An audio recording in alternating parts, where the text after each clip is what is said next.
My name is Camille Reyes. I am 31 years old. Last Monday, I sat at my desk in Seattle and listened to 51 voicemails from people I had not spoken to in 8 years. Not one of them said I am sorry.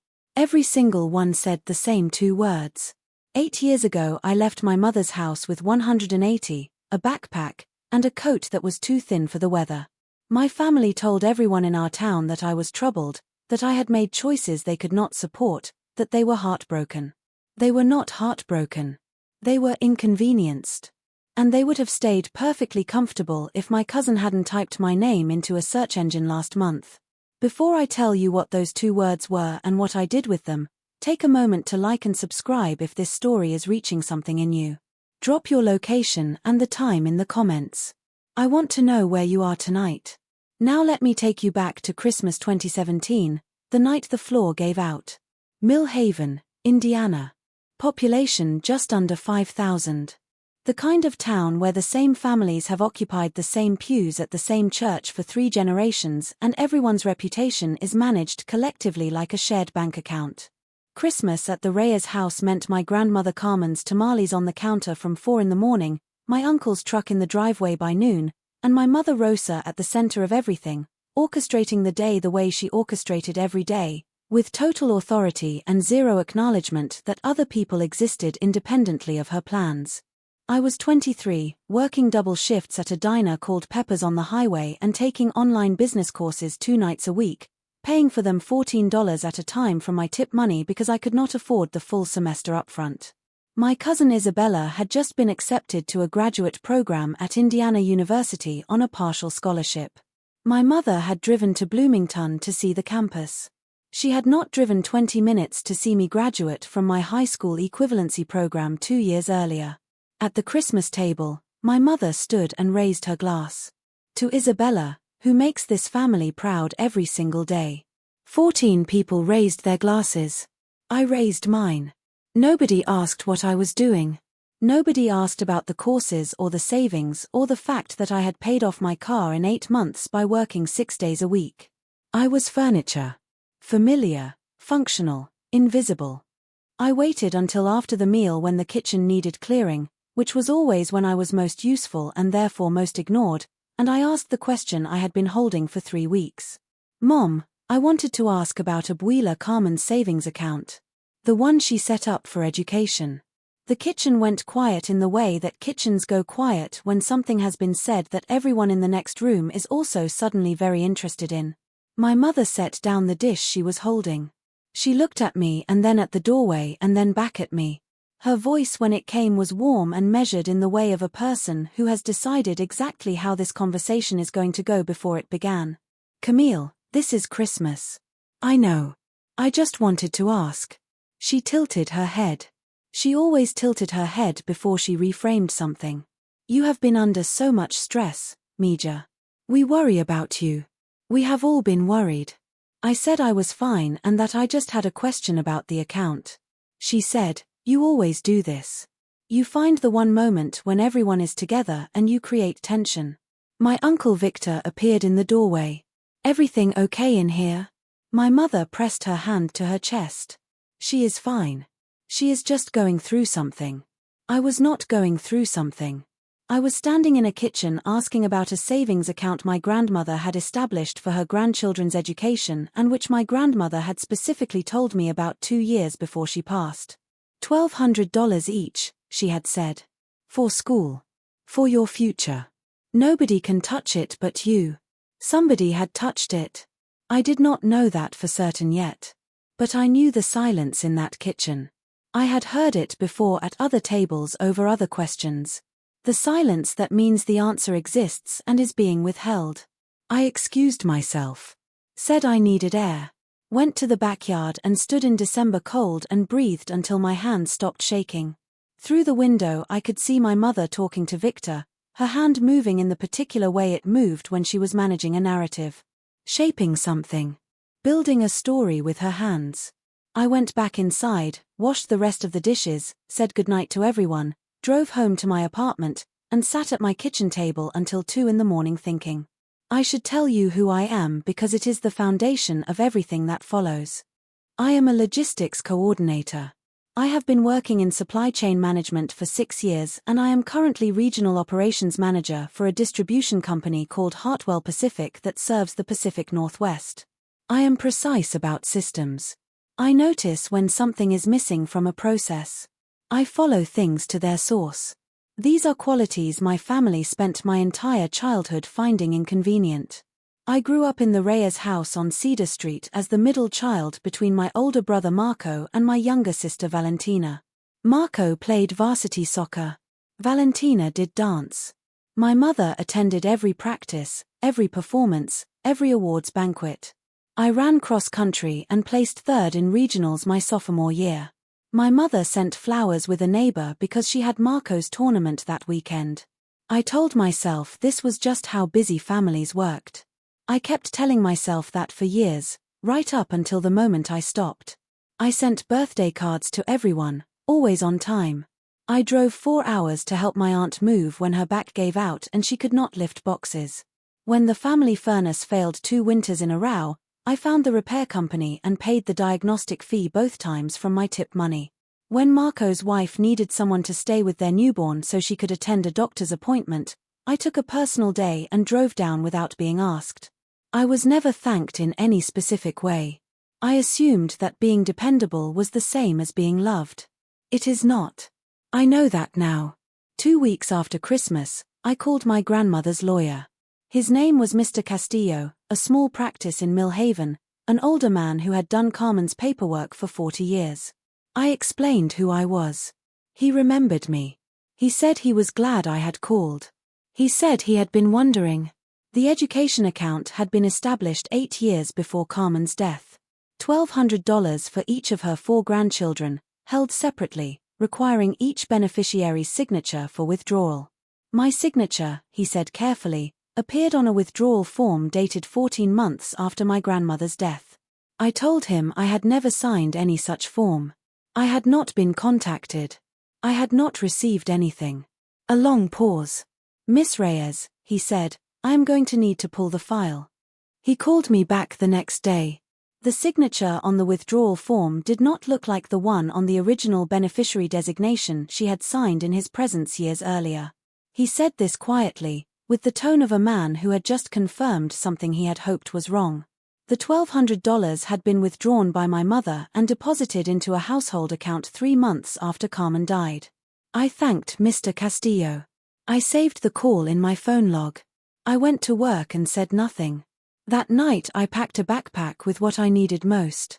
3 changes of clothes, my laptop, my social security card, my grandmother's small silver bracelet that had been left to me specifically in the will, and $180 in cash from my kitchen drawer.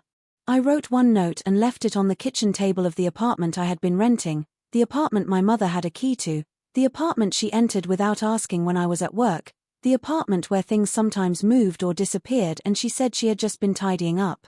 The note said, I know about the account. I won't be back.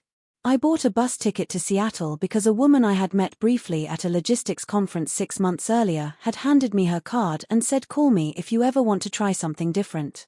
I had kept the card in my wallet without knowing why. I called her from the bus station. She picked up on the second ring. Her name was Diane Park. She ran a small third-party logistics firm in Seattle called ClearPath Solutions. She remembered me. She said come. I boarded the bus with a backpack and $180 and a coat that was not warm enough for where I was going. I want to be honest about what those first months cost. I slept on Diane's couch for 3 weeks while I found a room in a shared house in Beacon Hill. For roommates, 1 bathroom, a kitchen where nobody labeled their food because the understanding was that you ate quickly and replaced what you used. The room was barely large enough for a bed and a desk, but it was mine and nobody had a key to it. I got my first paycheck from ClearPath 4 weeks after arriving. Entry level, data entry, and inventory tracking. I was the person who caught the errors other people made. Diane noticed this in the 2nd week. She did not comment on it for 3 months. Then she called me into her office and said she had been watching me work. You don't just fix the error, she said. You find where the error came from. I told her that fixing one error without understanding its source meant you were going to fix the same error again next month. She looked at me for a moment. Then she said, "Who taught you that?" "Nobody," I said. "I just didn't want to be surprised by the same problem twice." She nodded slowly. Then she gave me a more complex file. While I was learning logistics in Seattle, my mother was managing her version of me in Mill Haven. I learned this later through my cousin Sophia, the only person in that family who called me in the first 2 years, not to ask for anything, just to check that I was alive. Within a month of my leaving, my mother had told the women at Our Lady of Guadalupe Church that I had been struggling and had made some choices that broke everyone's heart. She did not say what choices. She did not need to. In Mill Haven, the absence of a specific accusation is frequently more damaging than the accusation itself because people fill the space with whatever they find most dramatic. My uncle Victor told the neighbors I had gone off the rails. My brother Marco posted on social media about family loyalty without tagging anyone, which in Mill Haven meant everyone knew exactly who it was about. Valentina called me once in the first year. She cried. She said she missed me. She also said that Mom is really going through it, as though the person my mother was going through something because of was not me. I told Valentina I loved her. I told her I needed time. I did not tell her where I was exactly. She did not call again. I did not call either. For 8 years, my family let me go. Completely and without apparent difficulty. There was no search, no letter, no drive to Seattle. There was only the story my mother was telling, and as long as the story held, nobody needed to question it. What silence gives you that nobody explains is this. The internal narration quiets. The voice that has been running in your head since childhood, the one that sounds like whoever raised you, the one that tells you what you are and what you are not and what you are capable of, that voice gets quieter. Then quieter still. Then one morning you wake up in a small room in Beacon Hill and realize it has been 3 days since you heard it and you understand for the first time what it feels like to exist without a soundtrack someone else composed for you. I built my life in that quiet. Year 2, Diane promoted me to logistics coordinator. Year 3, I was managing 3 client accounts. Year 4, I enrolled in an evening MBA program at the University of Washington, 1 class per quarter, paying per course because loans made me feel underwater. Year 5, I was ClearPath's operations supervisor. Year 6, Hartwell Pacific recruited me with an offer I could not reasonably decline. I was not rich. I drove a 7-year-old Civic with 1 small dent in the rear bumper. I lived in a 1-bedroom in Columbia City with a good kitchen and a window that faced a maple tree. I had a savings account, a retirement account, and health coverage that included vision, which felt like an obscene luxury for the first 2 years. By my own measure, the woman who arrived in Seattle with a backpack and a too-thin coat, I was somewhere I had not believed I would reach. The profile came out in a regional business publication in November. Supply chain leadership features, women in logistics operations, my photograph, my title, my name, a quote from Hartwell's VP calling me the most operationally precise thinker on the team. The article used the phrase built from the ground up. It was accurate. I did not send the article to anyone in Mill Haven. I did not post it on social media. I had no social media. I had deleted everything in the first month of leaving and never returned. I did not go looking for my family. I did not track them. I did not drive through Indiana on work trips. I let them go entirely and I trusted that the distance was the correct choice every time I woke up without that voice in my head. For 8 years they let me go too. Until my cousin Dario, who is 26 and has never in his life had a reason to be careful, typed my name into a search bar on a Thursday afternoon because he was curious whether the Camille Reyes his mother had mentioned was the same Camille Reyes in the business article his friend had shared. It was. He showed his mother. His mother called mine. I know the exact sequence because Sophia told me afterward.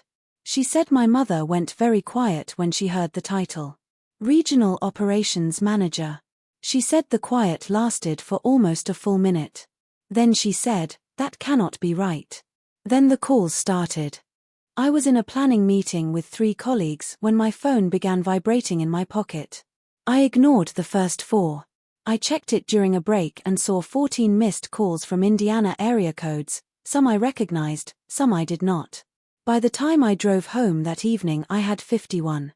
I sat at my kitchen table with a cup of tea I did not drink and I listened to every single one. Voicemail 3.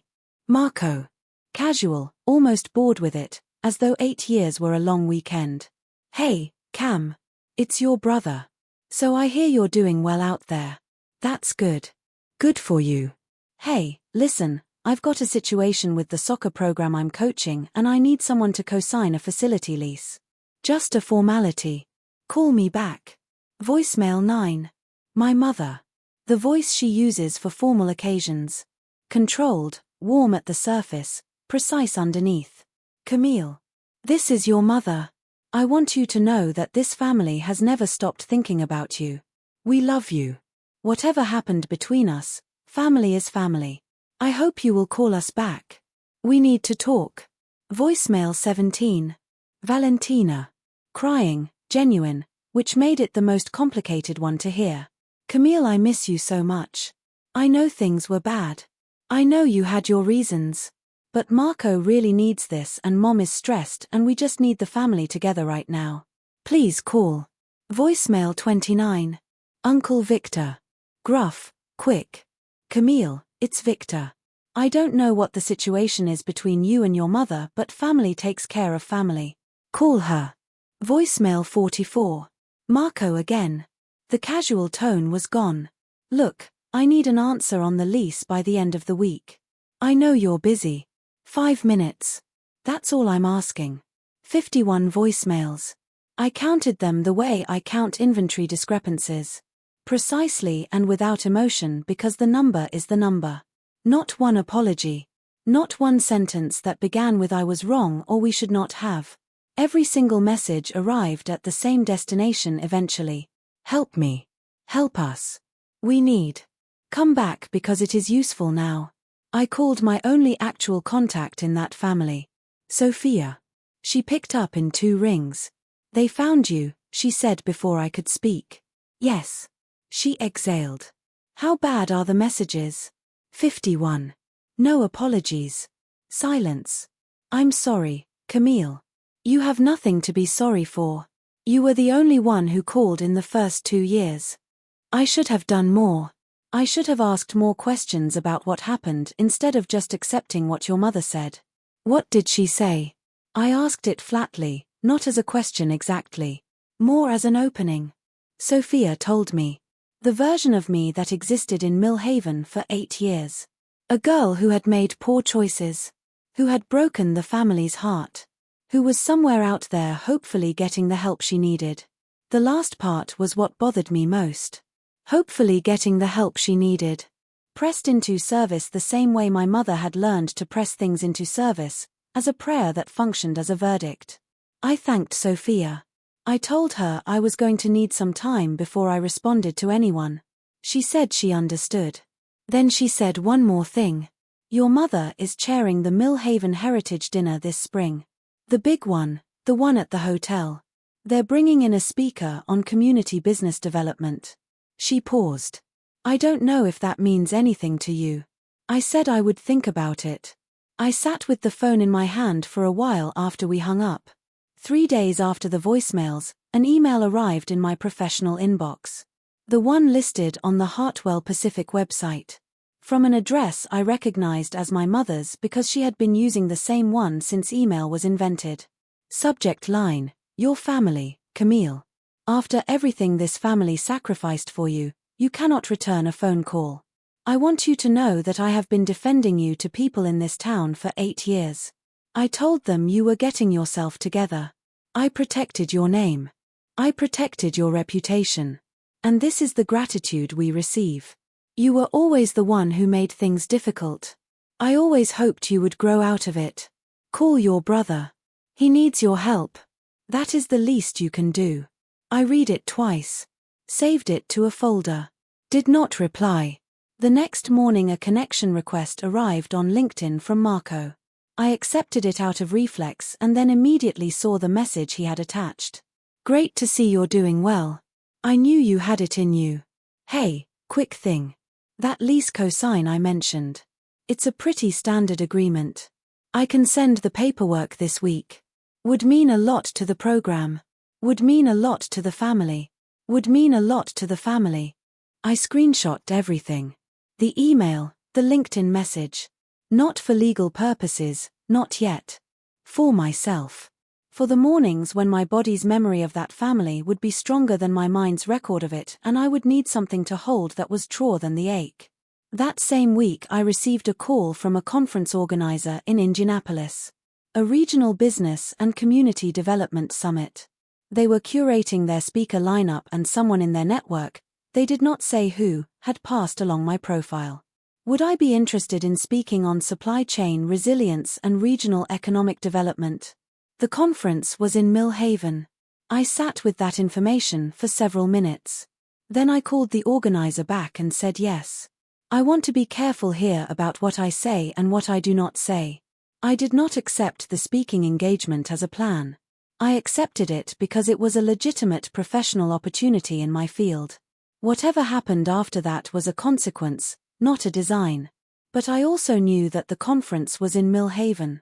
I knew my mother moved in the circles that attended these events. And I knew that when I walked onto that stage, if she was in the room, she would be sitting in an audience that had been listening to her version of me for 8 years. I was going home on my own terms, through my own door, carrying my own name. The morning before the conference, I called Mr. Castillo from the bus station. He had retired, but his daughter had taken over the practice and kept his files. I explained what I was looking for. She found it quickly. The signed withdrawal form was still in the file. The signature did not match the handwriting on any document I had ever signed in Castillo's office. I photographed everything she was willing to share. I thanked her. I drove to Mill Haven. The conference was held at the Mill Haven Riverside Hotel, a place that had been renovated since I left and now had the particular aspirational energy of a small town trying to present itself as larger than it was. Round tables, white linens, a podium on a low stage, 300 seats. I arrived through the speaker's entrance. The organizer, a cheerful woman named Pat who wore a lanyard with every badge she had ever received at every conference she had ever attended, greeted me with both hands and told me I was exactly what this crowd needed. I signed in. My badge said Camille Reyes, Regional Operations Manager, Hartwell Pacific, keynote speaker. Through the main doors I could see the hall filling. Familiar faces from 8 years ago, some of them older now, some of them exactly the same. Teachers from my high school. The owner of the diner where I used to work. The woman from the pharmacy who had always been kind to me. Church members. Neighbors.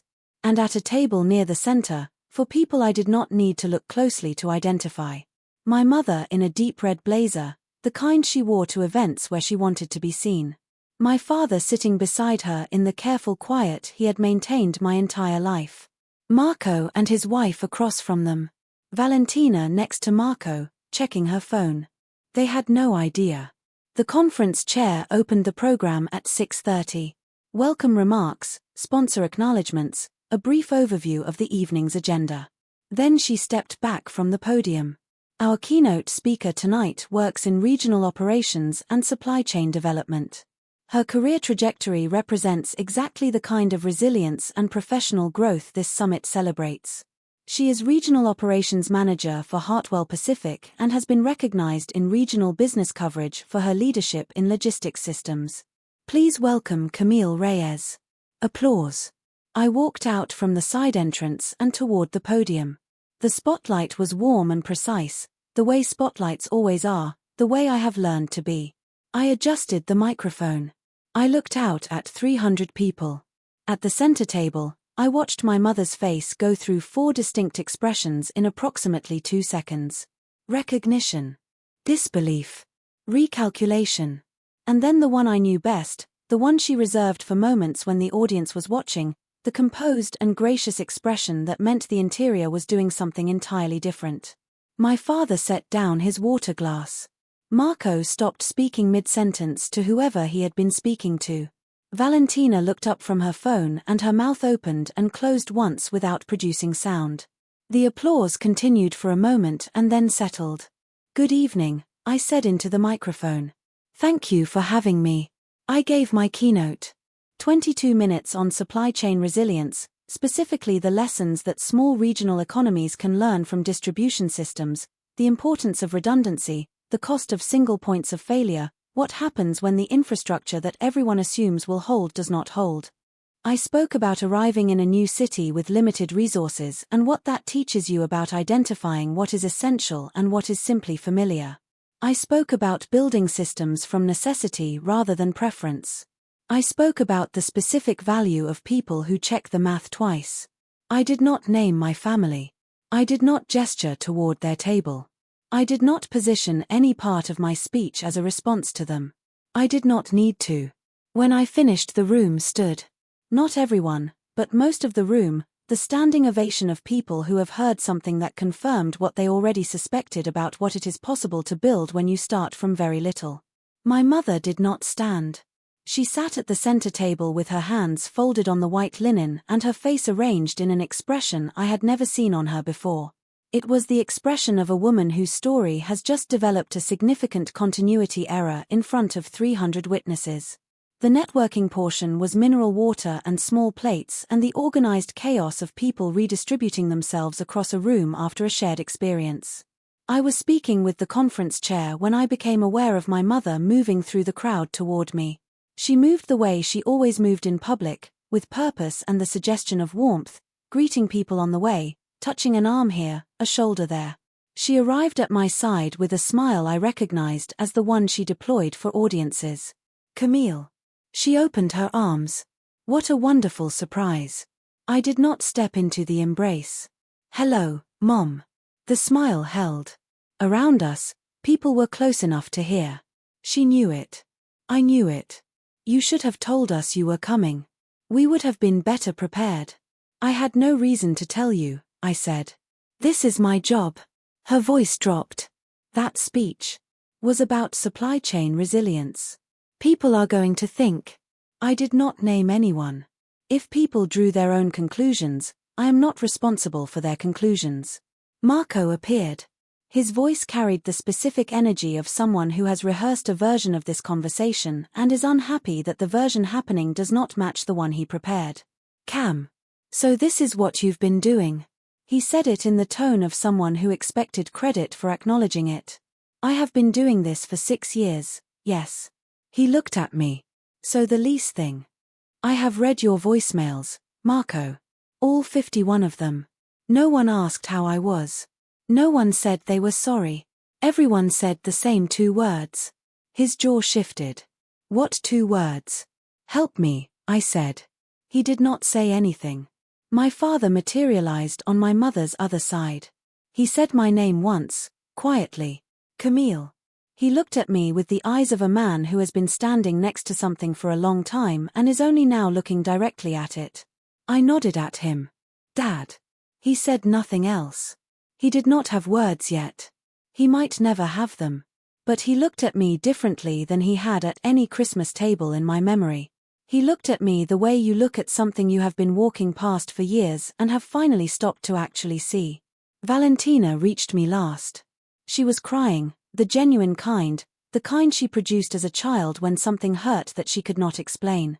She said my name and reached for my hand. I let her take it briefly. I know it has been a long time, I said.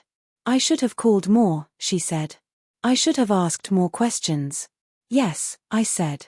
But you are here now. She wiped her face. That is more than most of them. I told my mother's table collectively that any conversation about the family should happen through an honest channel. Not voicemails, not LinkedIn messages, not emails sent to my professional address. A real conversation, one where someone said what happened out loud and acknowledged it. Then I thanked the conference chair, collected my speaker materials, and walked out through the main doors at an even pace. I sat in my rental car in the hotel parking lot for 15 minutes with the engine off. Through the lobby windows I could see the conference still running, people in clusters, the particular energy of a room sorting itself after something unexpected. I watched my mother at the center of a group of women I recognized from church. Her hands were moving in the way they moved when she was narrating something, building the frame around what had just happened before anyone else could build it first. I turned on the engine and drove to my hotel. I called Sophia from the room. It's done, I said. How do you feel? Like I can stand up straight, I said. She was quiet for a moment. Your mother is going to have a story ready by morning. She always does, I said. The difference is I am no longer in it. Sophia said, I love you. I should have said that more. I know, I said. Me too. That night I opened my laptop and wrote one email addressed to my mother, my father, Marco, and Valentina. I read it 3 times before sending. I am writing this once. I will not write it again. I am not co-signing Marco's lease. I am not sending money. I am not available as a financial resource or an emergency contact for people who spent 8 years treating my absence as a convenience. I am not angry. I am clear. If any of you want an actual relationship with me, it does not begin with a request. It begins with an honest conversation. One where someone says specifically what happened. Not we did our best. Not that was a long time ago. Not family is family. A specific, honest acknowledgement of what occurred, including the account, including the signature, including 8 years of a story you told this town about me while I was building a career 3 states away. Until that happens, I wish all of you well. My answer to everything you have asked is no. I sent it. Closed the laptop.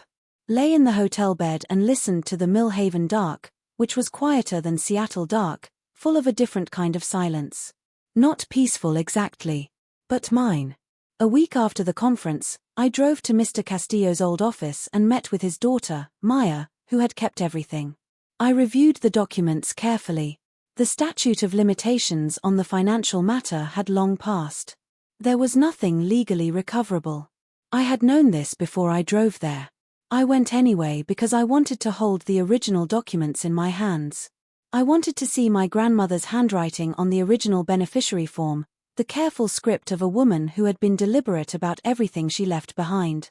Carmen Reyes had set aside that money specifically. She had arranged it through a lawyer specifically.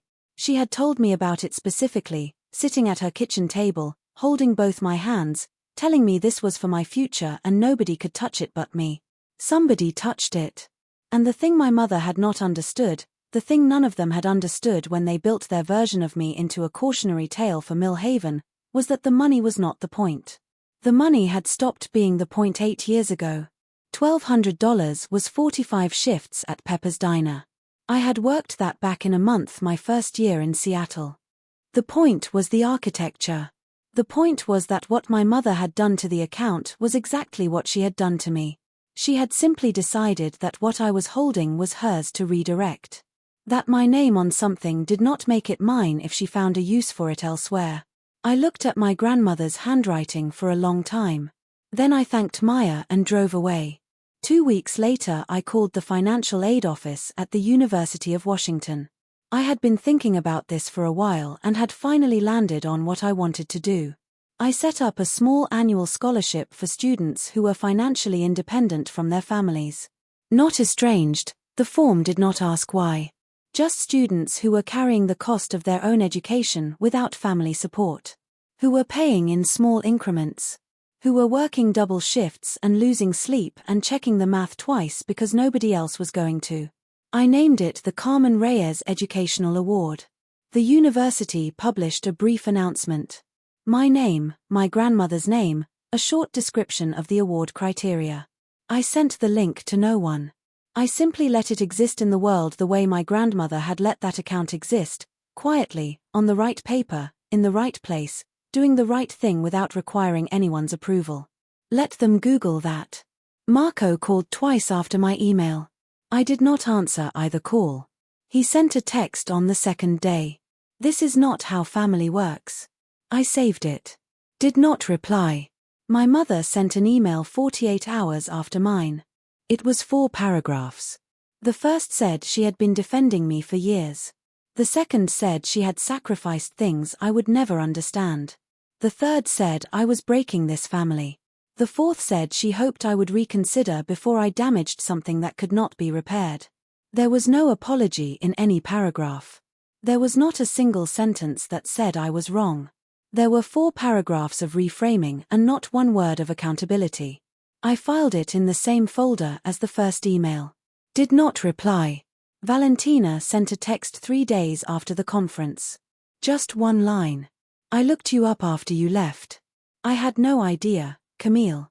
I'm sorry. It was the only apology I received from the family. 4 words. Simple, direct, no performance attached. I kept it. I did not respond immediately. I waited 2 weeks. Then I sent back 4 words.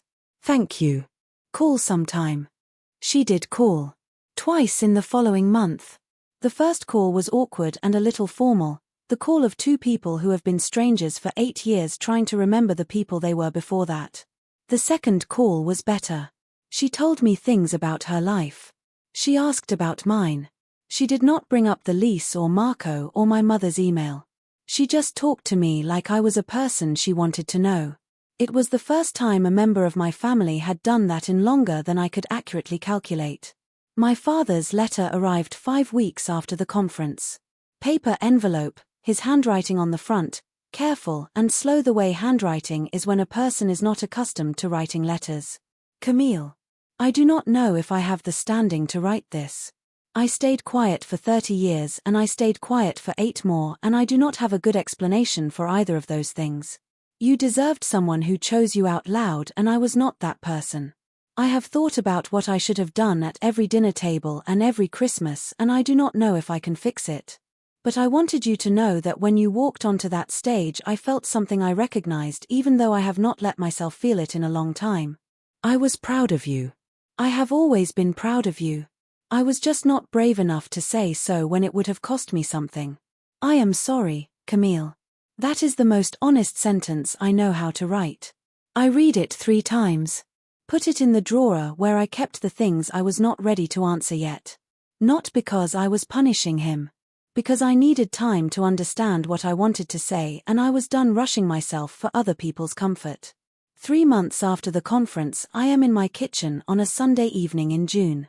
Sophia is here, having driven up from Portland where she recently moved. My colleague Raphael from Hartwell is at my kitchen table debating with Sophia about whether fermented foods are worth the effort. Diane Park, who started all of this 8 years ago by handing me a business card at the right moment, is on my couch with a glass of wine, telling a story about a customs delay in Vancouver that had everyone laughing before she reached the end of it. These are people who chose to be here. Not because of obligation or guilt or because my last name matched theirs. Because they wanted to. I look around the table and I think about Christmas in Mill Haven, the long table with the good dishes, the toast to Isabella, the 15 people none of whom asked what I was doing. This table is smaller. The plates are mismatched because I bought them 3 at a time at different second-hand shops over 6 years. The wine is reasonable but not impressive. And I have never, not once in my life, felt more like the right person in the right place. My father's letter is still in the drawer. I have not answered it yet. I will, in time, on my own schedule, in my own words. The door between us is not locked and it is not open. It is simply there, and I am no longer in a hurry about it. Valentina calls on the 2nd Sunday of every month now. Last month she asked if she could visit. I said yes. She is coming in August.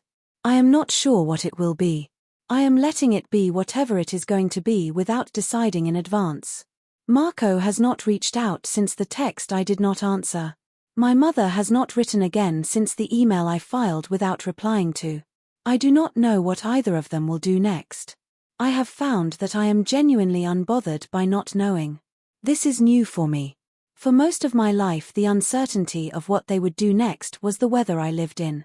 Now it is simply information I do not currently have about people whose choices are not mine to manage. If you have made it this far, I want to say something directly.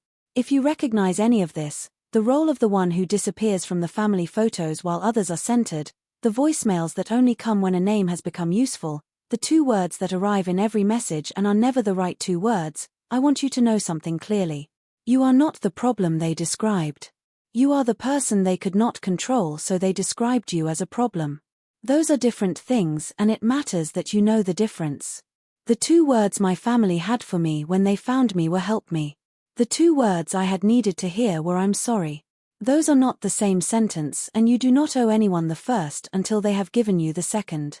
Not once. Not ever. I left Millhaven with a backpack and 180 and a coat that was too thin. I did not leave to prove anything. I left because staying was consuming something I could not afford to lose. What I found on the other side of leaving was not immediately comfort or safety or success. What I found was the quiet. The absence of a voice that was not mine. And in that quiet, eventually, my own voice. Steady and precise and interested in checking the math twice. My grandmother Carmen set aside $1,200 for my future in the care of a lawyer she trusted because she did not trust the people she lived with to leave it alone. She sat at her kitchen table and held my hands and told me it was mine and nobody could touch it but me. She was right about what it was. She was wrong that nobody would touch it. But she gave me something more durable than money. She showed me that the most important things you leave for someone are not the things that can be spent. They are the things that hold their shape. I named a scholarship after her. I let it exist in the world.